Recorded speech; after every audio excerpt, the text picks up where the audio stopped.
¿Qué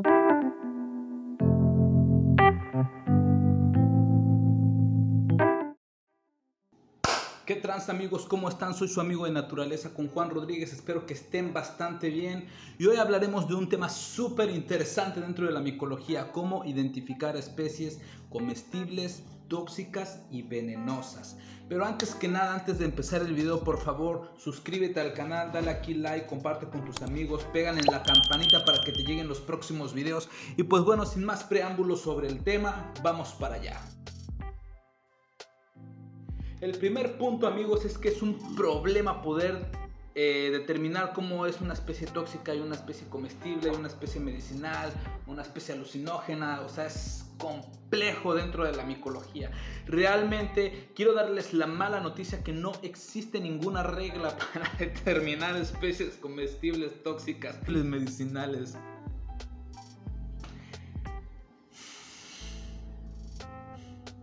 Bueno, pero es importante mencionarles que sí existen características particulares para poder determinar a las especies y que bueno, quiero recalcar que siempre es importante asistir a los recorridos micológicos, tomar una clase muy buena de micología para poder entrarnos dentro de este tema. Yo no me hago responsable por lo que ustedes por su propia cuenta después llegan a investigar, y si ustedes pues dijeron, es que me dijo Juan Rodríguez en un video, lo vi, que no sé qué, y acá, y no me echen la culpa. Si ustedes se intoxican es porque, bueno, no voy a decir comentarios. Y bueno amigos, les voy a mostrar un poco de las características que son importantes para conocer los hongos.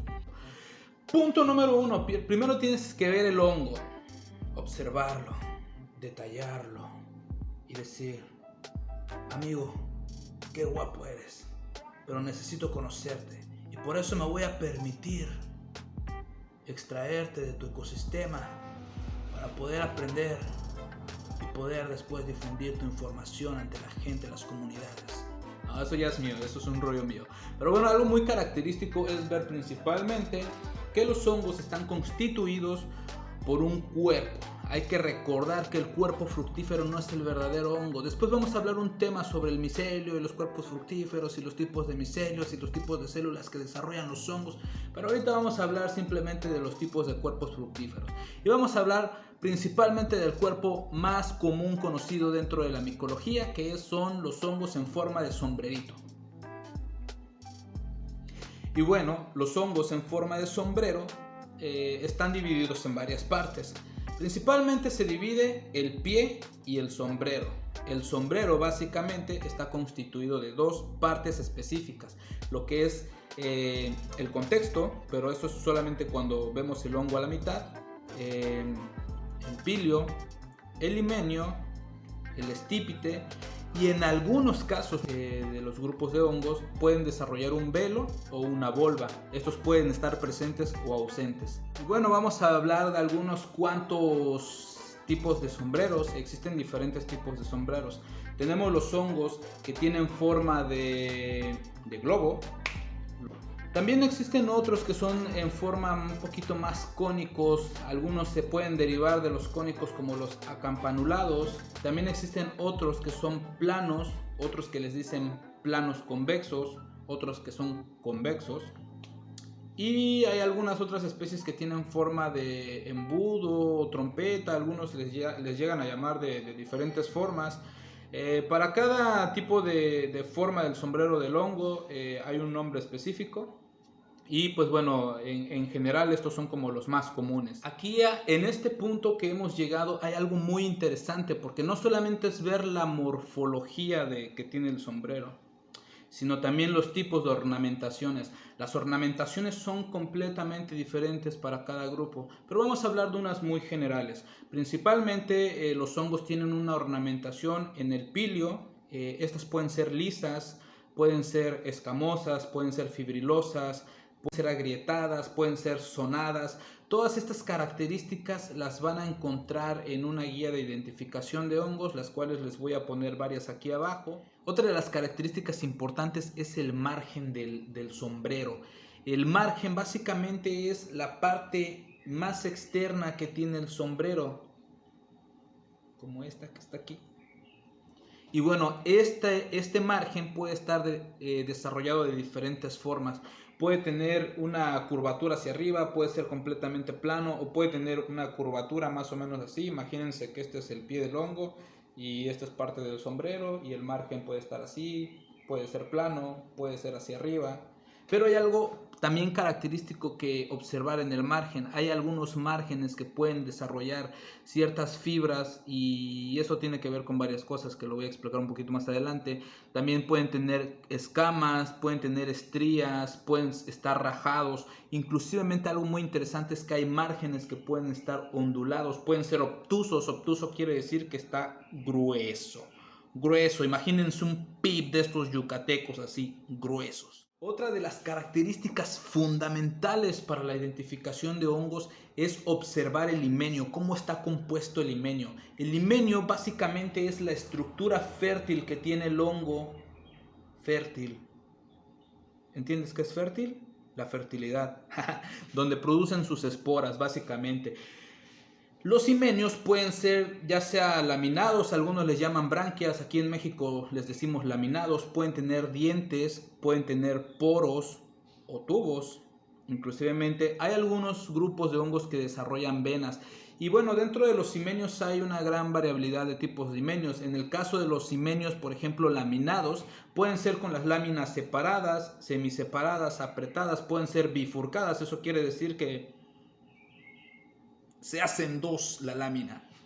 También hay algunos tipos de poros, hay que diferenciar un poquito la diferencia entre poro y tubo.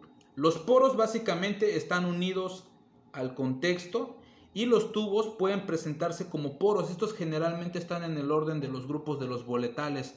Los tubos básicamente, cuando ustedes abren el hongo a la mitad, van a poder observar el himenio en los lados externos, pero va a poder observarse una prolongación algo alargada en el himenio y en comparación a los poros básicamente se va a ver así súper pequeñito, pequeñito, pequeñito, pegado directamente con el contexto. Entonces los dos desde una perspectiva alejada pueden ser poros, claro, pero la diferencia entre un poro y un tubo son básicamente la dimensión del espesor de los centímetros que hay entre el himenio y el contexto básicamente. Bueno amigos, y una vez que ya podemos determinar el tipo de himenio, también es importante considerar, por ejemplo, cómo está unido el himenio en el estípite. Ahorita nos vamos un poquito con el estípite, no se me adelanten.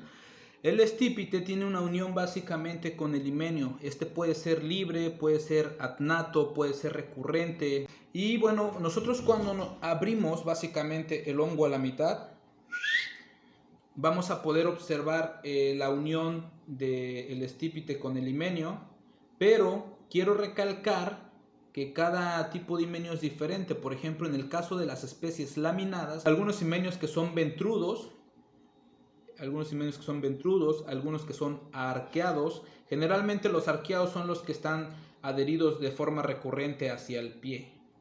Y hay algunos otros que son completamente planos. Y esto es básicamente algo similar para los tipos de himenios, por ejemplo, poroides o los que están dentados o los que son en forma de venas. Y ahora sí vámonos con los tipos de estípites. Los estípites también pueden ser de una forma muy variada. Hay que considerar que cada grupo de hongo también desarrolla características muy específicas, ya sean tanto los que produzcan venas, branquias o láminas y poros, y algunos dientes pueden tener estas características. Los estípites pueden ser rectos, curvos, sinuosos o inclusivemente pueden ser obesos. Eso quiere decir que pues están así como tienen que estar. Y cuando nosotros los abrimos a la mitad, algunos pueden ser huecos, algunos pueden ser semihuecos y algunos pueden ser bastante concisos, así robustos, muy muy robustos. Y hay algo importante también dentro de la caracterización de los estípites. Los estípites, al igual que la parte superior del sombrero, que el pilio, también pueden desarrollar ornamentaciones. Las ornamentaciones son muy variadas en todos los grupos de hongos. Voy a hablar solamente de algunos.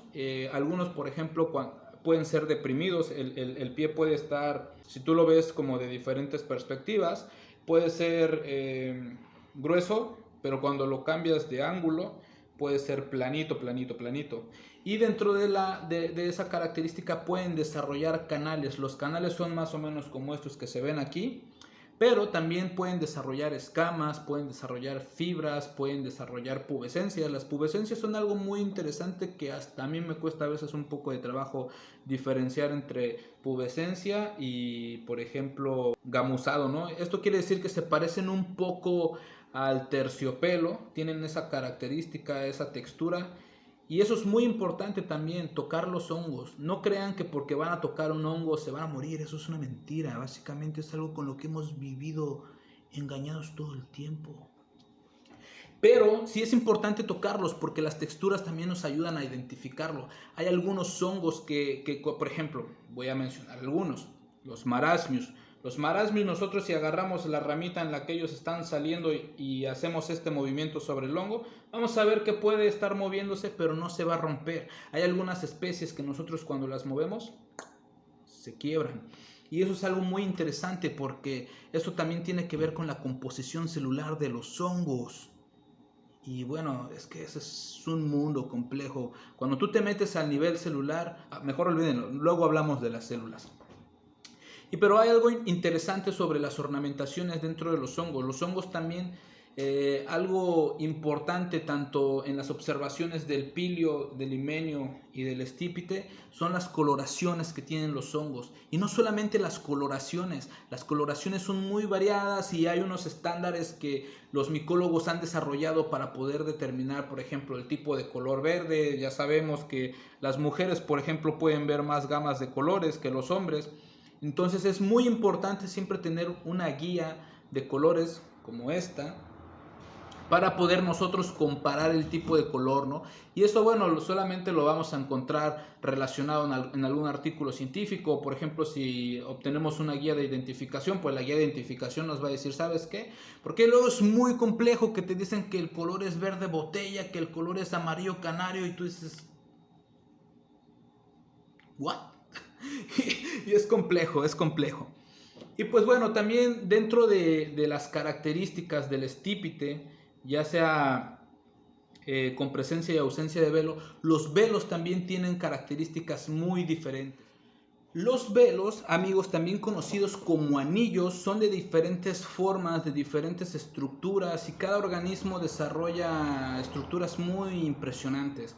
Existen velos ascendentes que generalmente cuando nosotros los vemos en el estípite el velo está caído. Esto quiere decir, algunos hasta les llaman faldillas. ¿Por qué? Porque pues tienen forma de faldas. Algunos son hacia arriba, ustedes pueden ver el estípite y van a ver el velo ascendente, esto quiere decir que es hacia arriba. Hay algunos otros velos que sí, específicamente son hacia abajo, pero son obtusos, eso quiere decir que son velos un poco gruesos. Y hay otros que, por ejemplo, son membranosos, que cuando nosotros los tocamos se sienten como una ligera membrana. Hay otro grupo de hongos que desarrollan unas características que se llaman cortinas. Generalmente este grupo son los del género cortinarios, vamos a decirlo así. Por eso se llaman así, porque justamente desarrollan esta estructura que se llaman como cortinas. Pero bueno, también hay otros organismos, por ejemplo, el velo de novia. Es un velo, sí, es una característica, pero es muy particular de este grupo de hongos. Y el velo de novia básicamente, su inducio, así se llama esta estructura, literalmente parece un velo de novia. Véanlo, qué guapo está. Y pues bueno, amigos, vamos a terminar hablando finalmente de los tipos de volvas. Las volvas pueden ser muy diferentes, pueden ser desde rudimentarias hasta en forma de sacos. Y cada una tiene características muy particulares, al igual de todo el tema de las características, ornamentaciones que hemos estado hablando. Básicamente las volvas son iguales. Pues bueno, amigos, no todo termina ahí. Hay una gran diversidad de grupos de hongos que los vamos a ver en otro video, pero hasta aquí solamente quería mostrarles como las características de los hongos típicos en forma de sombrero. Para el próximo video vamos a ver un poquito más a detalle algunos otros grupos muy diversos también, pero algo que se me está pasando decirles es que también es importante considerar el olor de los hongos. El olor es importante, ¿por qué?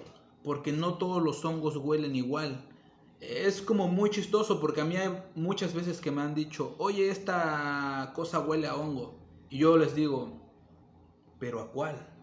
Porque todos los hongos presentan aromas diferentes y esto lo hacen pues por diferentes técnicas de tanto de reproducción y como dispersión y protección inclusivemente de sus cuerpos fructíferos. Y no solamente en el cuerpo fructífero desarrollan olor, los micelios también desarrollan olores muy interesantes y esto se debe pues básicamente a compuestos bioquímicos que desarrollan, como les había comentado, como para protección o atracción de dispersores de esporas. Una de las cosas súper importantes que hay que considerar para la identificación de los hongos es observar específicamente sobre el sustrato, porque el sustrato nos ayuda mucho en la identificación. Hay algunos hongos que, por ejemplo, se desarrollan directamente del suelo.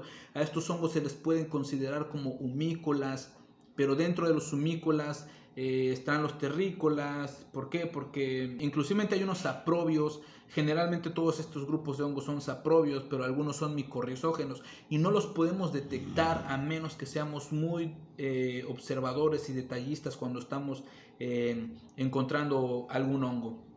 Hay algunos que crecen específicamente en ramas o en raíces enterradas, entonces es algo complicado a veces de determinar, ¿no? Pero pues es importante recalcarlo porque también esto nos ayuda a determinar algunas especies, la distribución geográfica. Saben, a veces hay ecosistemas muy similares cuando tú los ves en una foto y eso es algo muy complicado para la identificación porque cuando nos mandan fotos pues dices, oye, pues puedo saber que a lo mejor estás en un bosque porque justamente en el suelo se ven algunas partes del ocochal, ¿no? O de las hojas de los pinos, por ejemplo, o a lo mejor en la foto se alcanza a observar una bellota, entonces puedes determinar que esa persona encontró ese hongo en, sí, ¿no? en un bosque de pino, encino o simplemente de encinos. Pero hay algo también importante que considerar: las altitudes sobre el nivel del mar nos pueden ayudar también a caracterizar ciertos tipos de identificaciones. Y bueno, amigos, pues hasta aquí el video del día de hoy. Espero que les haya gustado. Como ya les he comentado, no existe una regla general para identificar especies de hongos, pero voy a seguir subiendo contenido para que ustedes puedan asociarse un poco más a la identificación de las especies. Espero que les haya gustado y recuerden darle like, una compartida, una suscribida, una me gusteada. Y pues bueno, hasta la próxima, amigos.